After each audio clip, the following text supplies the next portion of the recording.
Bonjour camarades, je m'appelle Freddy Mathieu, je suis militant de la gauche anticapitaliste, j'ai 69 ans, je suis retraité. Je reste confiné chez moi car je sais que je suis une personne à risque. En effet, depuis une dizaine d'années, j'ai fait plusieurs séjours à l'hôpital. La première fois pour un infarctus, la deuxième fois pour un bruit de vertèbre après une chute, la troisième fois pour une insuffisance rénale aiguë.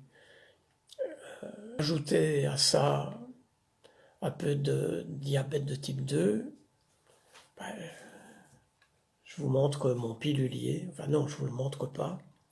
Et je ne vous parle pas de mes factures. D'ailleurs, on n'est pas là pour parler de mes factures, mais de la facture qu'on va nous présenter à la fin de cette crise du coronavirus. Pour en parler, je vais vous présenter une vieille dame, encore un peu plus âgée que moi, la sécurité sociale. On peut dire qu'elle a été malmenée au cours des dernières années. Les politiques d'austérité des gouvernements successifs ont toutes visé la sécurité sociale et l'un ou l'autre de ces aspects. On s'est attaqué aux allocations de chômage, aux prépensions, aux pensions, aux soins de santé, aux handicapés. On a compromis le financement global de la sécurité sociale en réduisant l'intervention de l'État et en réduisant surtout les cotisations des entreprises à la Sécu.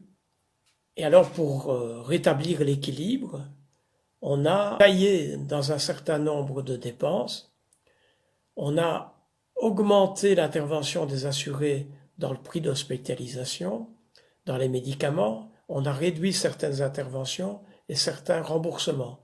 On voit bien aujourd'hui où on est avec cette politique-là.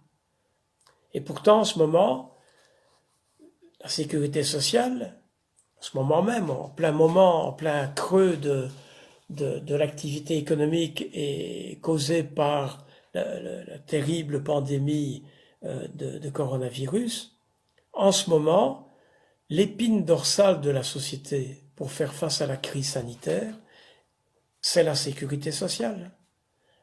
Avant tout, les réponses à la crise et ses coûts reposent sur elle.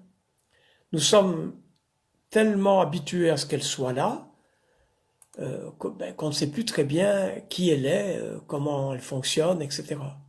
Même aujourd'hui, en pleine crise sanitaire, où on nous fait des statistiques tous les jours à la télé sur l'évolution de la pandémie, sur le nombre de cas détectés, sur le nombre de personnes à l'hôpital, sur le nombre de personnes qui en sont sorties, sur le nombre de décès, des choses importantes évidemment, mais pratiquement à aucun moment on ne vous parle de la sécurité sociale. Mais réfléchissez un instant.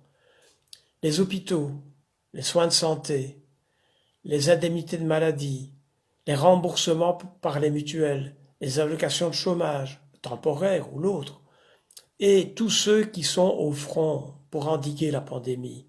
Vous croyez que c'est Sophie Wilmès qui les paie? Question qu'on va se poser, qu'on doit se poser.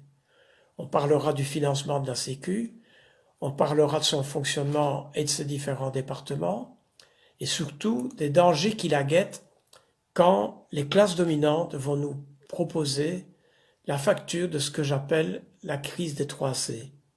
Corona, climat, capital. Je termine en vous rappelant le principe initial, donc juste après la Seconde Guerre mondiale, un principe révolutionnaire pour l'époque, sur lequel repose la sécurité sociale et qui garde, malgré les coûts, une certaine efficacité. Chacun cotise selon ses moyens et reçoit selon ses besoins. Chacun met un peu de son salaire dans un pot commun et le jour où l'un d'entre nous en a besoin, il est aidé par tout le monde.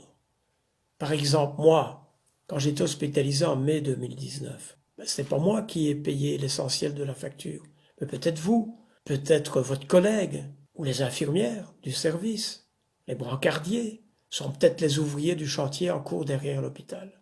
On le voit, la sécurité sociale, c'est avant tout de la solidarité. Voilà, on se retrouve bientôt, j'espère, Et d'ici là, restez chez vous, solidairement et en bonne santé. Merci.